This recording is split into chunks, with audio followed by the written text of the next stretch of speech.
Le CSA, comme son nom l'indique, c'est le comité de suivi de l'accord de paix signé depuis 2015 entre le gouvernement du Mali et les mouvements dits mouvements signataires.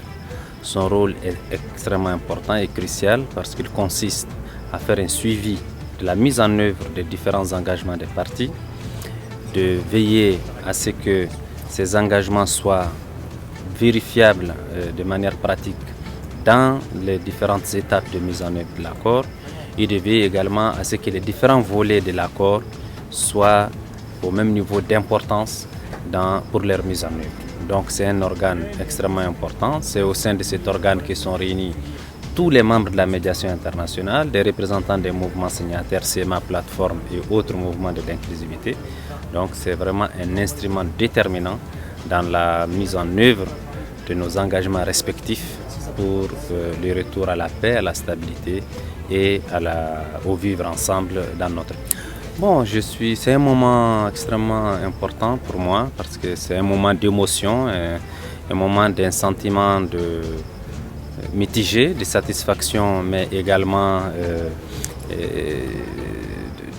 difficile acceptation que c'est par là qu'on est passé, c'est là qu'on a donné le meilleur de nous-mêmes pour que cet accord soit mis en œuvre. Donc j'ai un petit pincement de cœur quand j'entends tous les membres de la médiation internationale dire clairement que pas grand-chose a été fait pour la mise en œuvre de cet accord.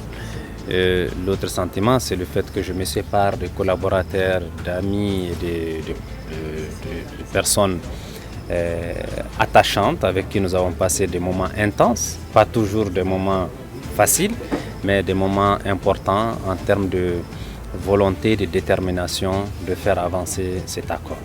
Donc c'est une occasion pour moi aujourd'hui de venir pour une dernière fois dans cette session du CSA pour donner au revoir à mes collaborateurs, mais aussi leur exprimer toute ma disponibilité étant membre du gouvernement à continuer à me mettre à la disposition de mon collègue en charge de la réconciliation, mais également des autres membres de la médiation. Chaque fois que nécessaire, je serai disponible pour concourir positivement à faire avancer les choses. Je pense que le signal a été donné par le représentant spécial du secrétaire général des Nations Unies, son Excellence Nadif.